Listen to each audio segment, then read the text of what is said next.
Hi നമസ്കാരം, ഫാസിലാണ്. നമ്മൾ ഈജിപ്ഷ്യന്റെ അത്യാവശ്യം പഴുത്ത് പാകമായിട്ടുണ്ട് കേട്ടോ. നല്ല രീതിയിൽ തന്നെ പഴുത്തിട്ടുണ്ട്. അപ്പൊ നമുക്കിതൊന്ന് പറിച്ചു നോക്കാം കേട്ടോ. അപ്പൊ അത്തി പഴുത്താൽ ഇതാണ് പാകം കേട്ടോ. മൂടിങ്ങനെ വിണ്ട് കീറിയിട്ട് വരും നല്ല പഴുത്ത് കഴിഞ്ഞാല്. അപ്പൊ ഇതിന്റെ മുന്നേ ഞാൻ ഈജിപ്ഷ്യന്റെ അത്തി പറിക്കുന്നത് ഞാൻ വീഡിയോ ചെയ്തിട്ടുണ്ടായിരുന്നു. അതേപോലെ തന്നെ ഇസ്രായേലിന്റെ അത്തിയും ഞാൻ പറിച്ചിട്ടായി ടേസ്റ്റ് ചെയ്യുന്നത് ഞാൻ വീഡിയോ ചെയ്തിട്ടുണ്ടായിരുന്നു. ഇതിന്റെ ഉള്ളിൽ ഈ രൂപത്തിലാണ് കേട്ടോ പഴുപ്പ്.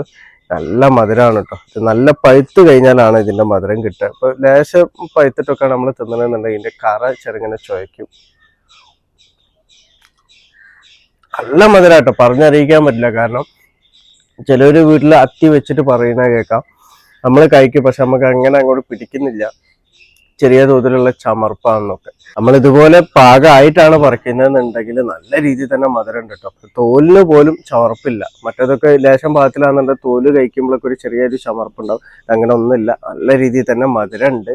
അപ്പൊ പിന്നെ അത്തി പറിച്ചു കഴിഞ്ഞാൽ നമ്മൾ കൂടുതൽ വെച്ചേക്കരുത് കേട്ടോ. കാരണം അന്ന് തന്നെ കഴിയുന്നതും കഴിക്കാൻ വേണ്ടിയിട്ട് ശ്രമിക്കുക. അല്ലാന്നുണ്ടെങ്കിൽ അത് അലിഞ്ഞു പോകുന്നതാണ്. അപ്പൊ ഇസ്രായേലിന് ഞാൻ ഒരുപാട് വിളവ് എടുത്തിട്ടുണ്ട്. ഇപ്പൊ ഇത് വീണ്ടും പാകമായിട്ട് വരുന്നത് കണ്ടില്ലേ. പാകമായി വരുമ്പോൾ അതിന്റെ മോട് ഇങ്ങനെ വെണ്ട് കയറിയിട്ട് വരും. അപ്പൊ അത്തിന്റെ പ്ലാന്റ് വെക്കുന്ന പലരും പറയുന്നതാണ് അത്തി ഇങ്ങനെ കായ്ച്ചു കഴിഞ്ഞാൽ കുറെ കാലം അതേ രൂപത്തിൽ തന്നെ കിടക്കും എന്നുള്ളത്.